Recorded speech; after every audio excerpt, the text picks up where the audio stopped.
The deck plates hum beneath your feet. It is a familiar song in the deep black. You are stationed at Terminus, humanity's furthest, loneliest outpost, a tiny bubble of light and life. It orbits a star named Serene, a star that has grown restless.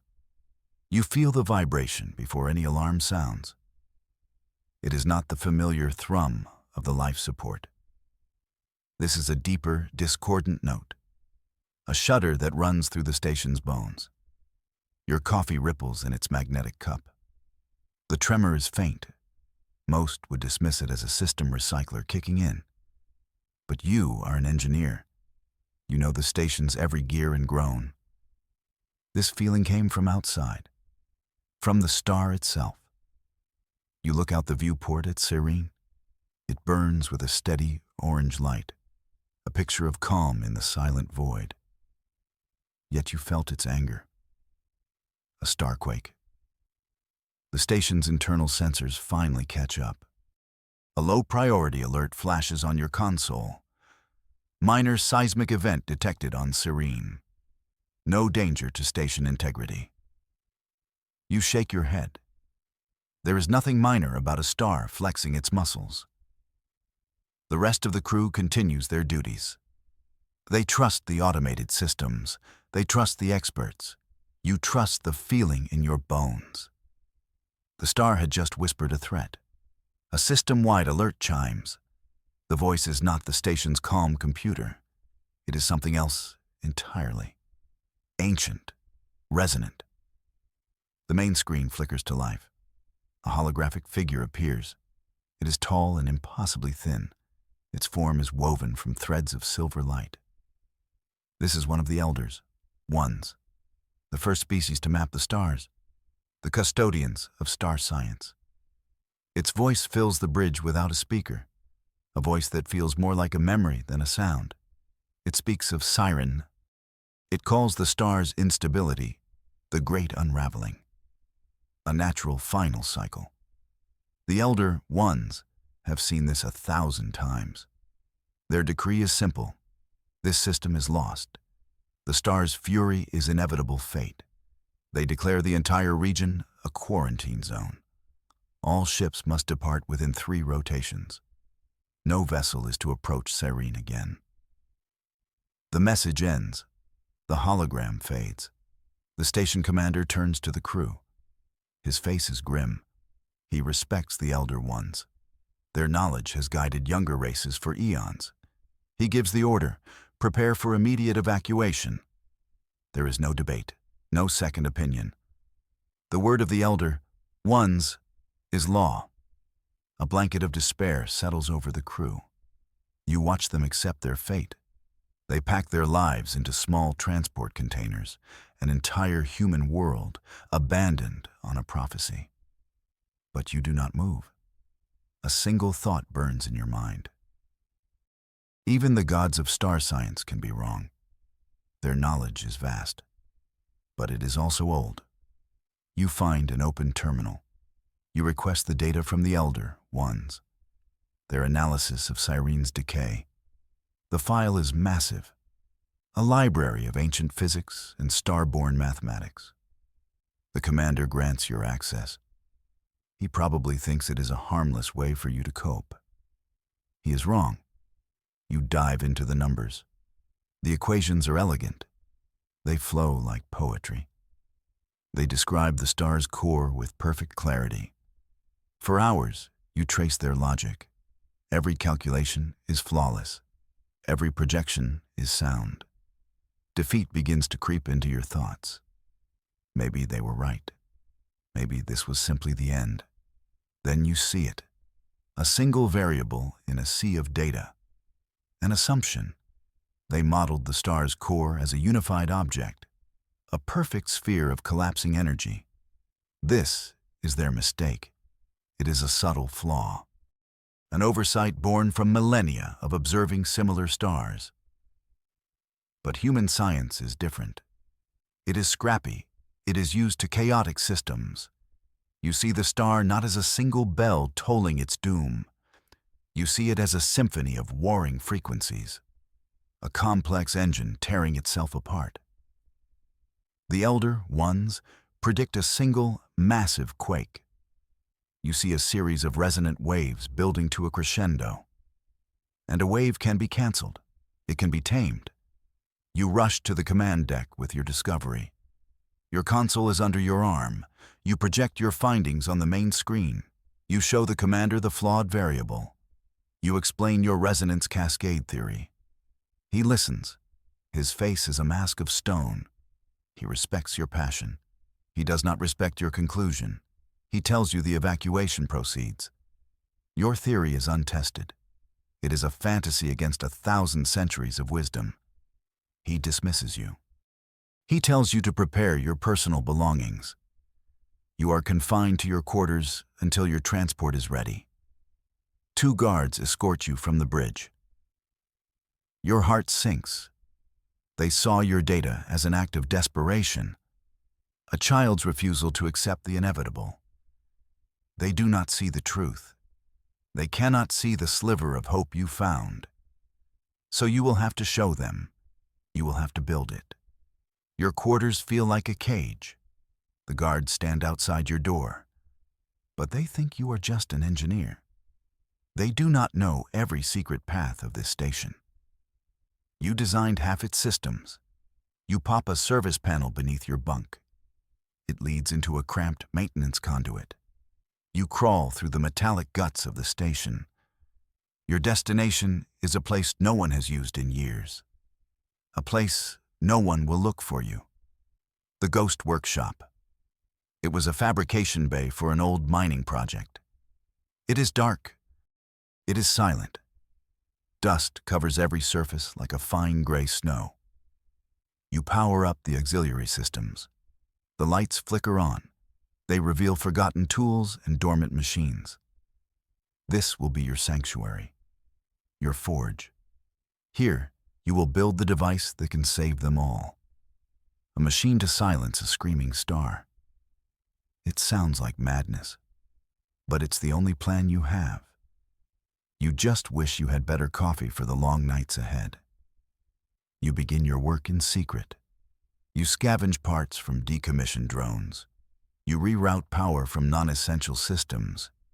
You hope nobody notices the life support dimming slightly. Your prototype is small.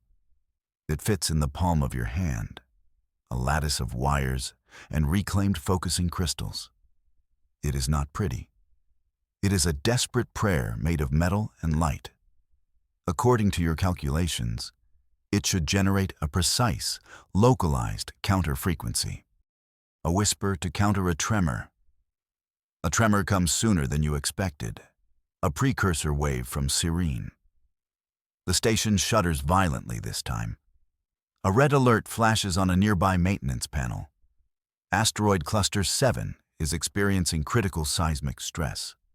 That cluster is where the station's miners harvest ice. It is a test, your first real test. You aim your device at the sensor feed for the cluster. You activate it. A low hum fills the workshop. You push a focused wave of resonance toward the distant rocks. On the screen, the stress readings for the asteroid cluster waver. They were spiking into the red zone, enough to shatter entire mountains of rock and ice. But now they fall. The red warnings turn to yellow, then to a stable, beautiful green. The tremor in the asteroid subsides. The rocks that should have become a deadly debris field are now calm. You did it. The whisper worked.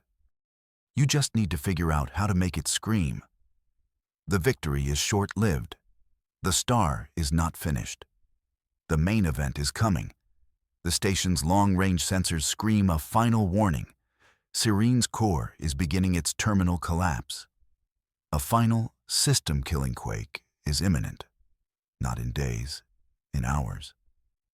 The commander's voice echoes through the station. All personnel to escape pods. This is not a drill. The final evacuation order has been given. The great quake is here. You hear the sounds of panic, the running feet, the shouted orders. The station is a hive of controlled chaos. People move toward the docking bays. They flee toward the faint promise of safety. But you know the truth. The quake's shockwave will travel faster than any ship. The evacuation itself is a false hope, a comforting lie before the end. There is no running from the death of a star. There is only facing it. You grab your prototype and your data slate. You leave the ghost workshop for the last time. The two guards are no longer at your door. They have gone to save themselves.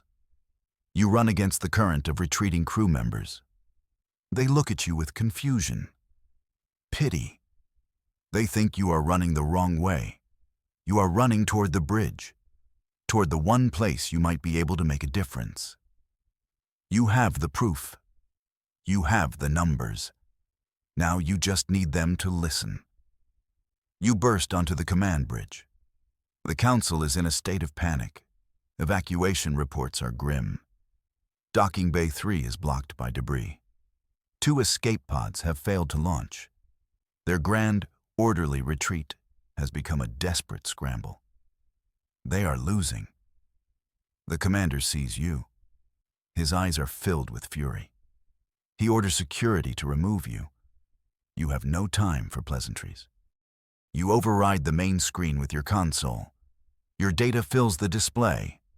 Sensor readings from asteroid cluster 7. A clear graph shows the seismic stress dropping to 0.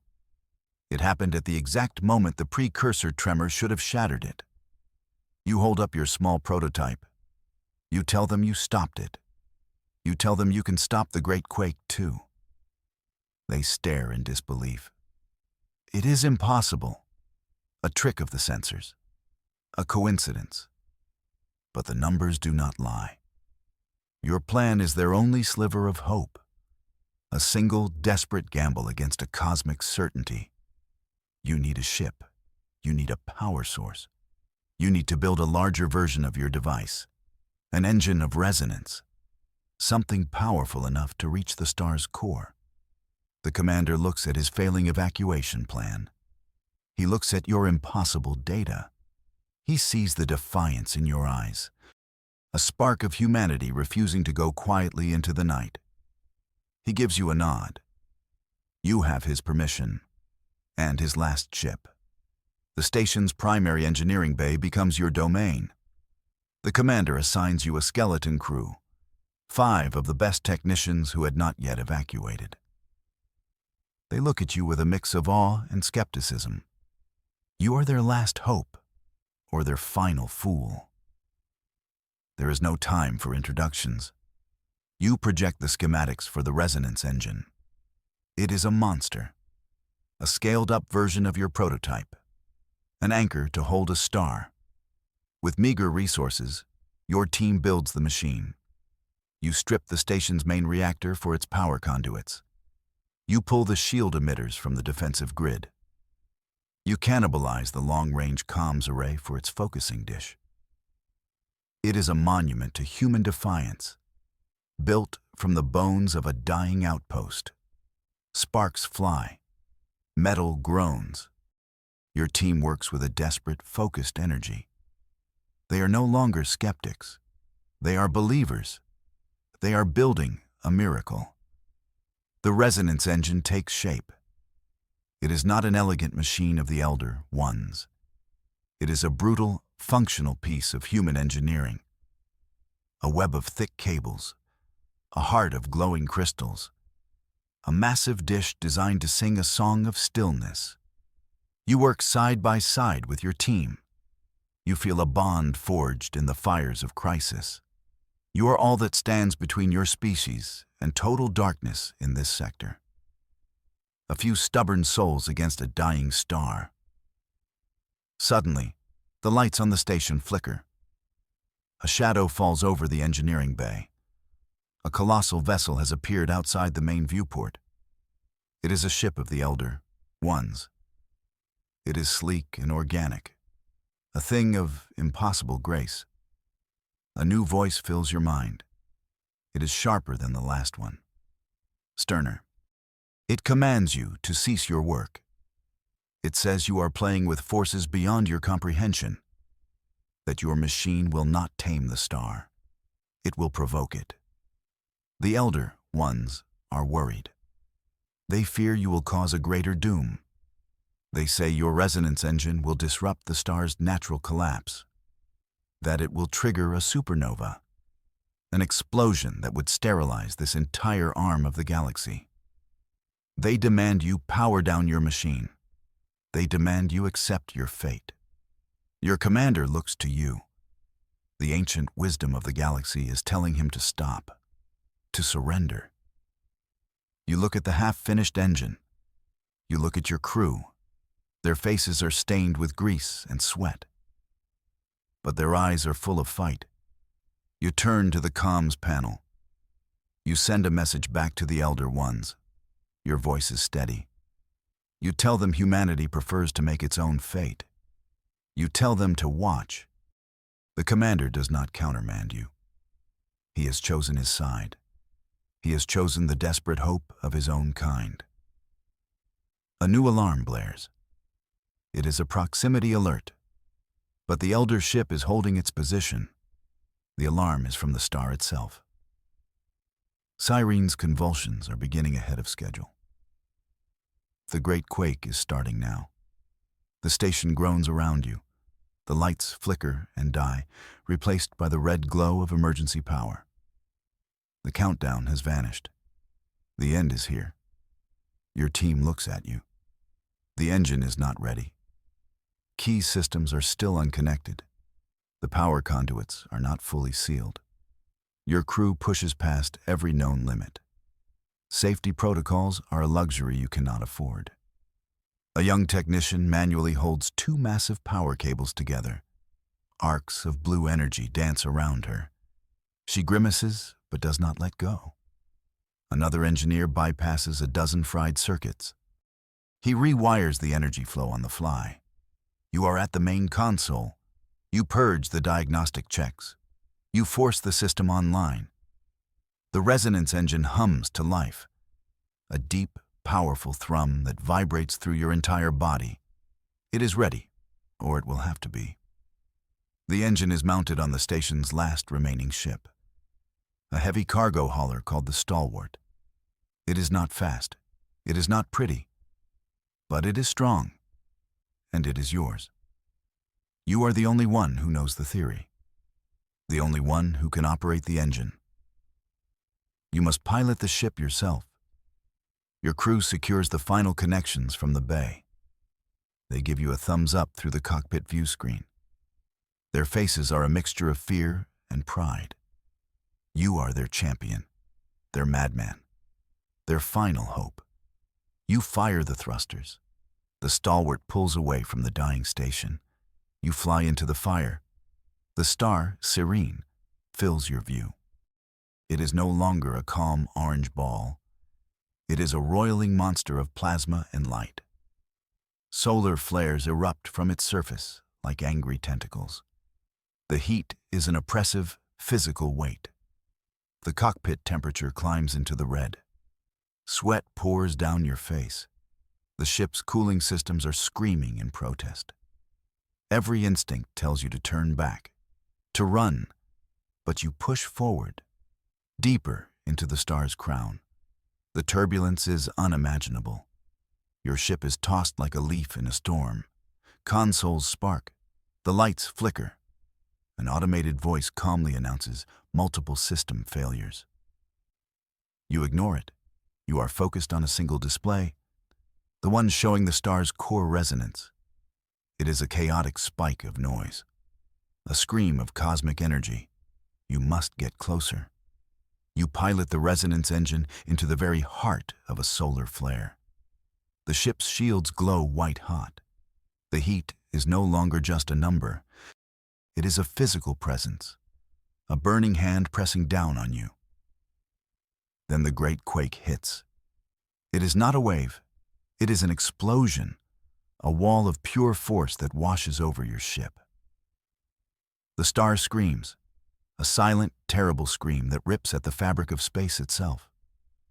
Your shields flare to maximum intensity, then shatter. 1,000 alerts shriek at once. The ship's hull groans. Metal shrieks as it is twisted and torn. You are thrown against your restraints. Darkness nibbles at the edge of your vision. But you hold on. Your vision clears. The ship is still intact, barely. The resonance engine is still active. But it is failing. The targeting system is offline. The frequency lock is unstable. The machine falters under the immense strain. The automated protocols cannot cope with this level of chaos. The star's furious energy is tearing your delicate countersong to pieces. You look at the fluctuating waveforms. The machine is lost. It cannot find the star's true voice. You disengage the automated systems. You place your hands on the manual controls. The console is slick with your own sweat. You must make adjustments from the pilot's seat. This is no longer about mathematics. It is about instinct, about feeling the rhythm of the chaos. It is the conductor's touch. You close your eyes. You listen, not with your ears, but with the ship's sensors, with the engine itself. You feel the star's violent heartbeat. You feel its pain. You adjust the frequency controls, a tiny, delicate movement. You are tuning a planet-sized instrument in the middle of a supernova. You push a stream of resonance into the storm. It is devoured by the noise. You try again. A different frequency, a different modulation. It vanishes. The star is fighting you. It refuses to be tamed. But you are human. Stubbornness is your species' greatest gift. You pour all your concentration, all your will, into one final, desperate attempt.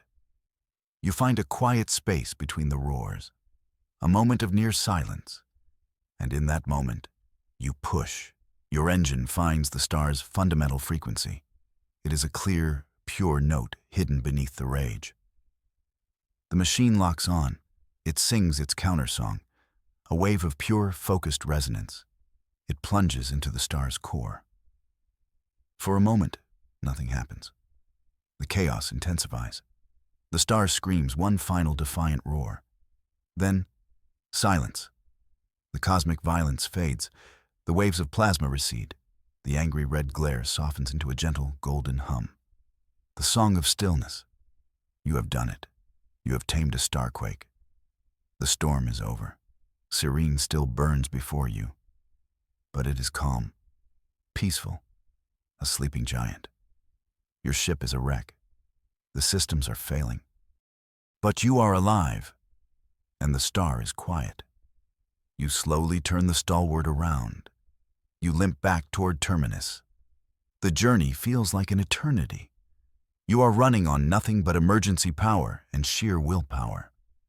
As you approach the station, you see two ships waiting. Your own human outpost, and the sleek, silent vessel of the Elder Ones. An entire star system owes you its life.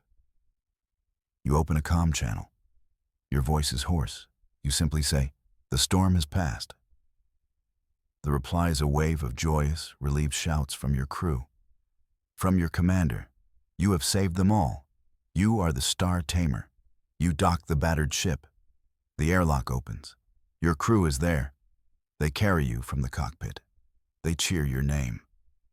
The commander clasps your shoulder. His eyes are filled with a respect you have never seen before. Then you see them, the Elder Ones. Two of them stand at the back of the crowd. They are no longer holographic projections. They are here, in person. Their silver forms are silent. They simply watch you. Their ancient faces are unreadable, but you feel no judgment from them, only a profound, shattering sense of awe. They witnessed the impossible. They saw a child race teach them a new thing about the stars. The galaxy now looks to humanity, and it is looking for answers, your answers.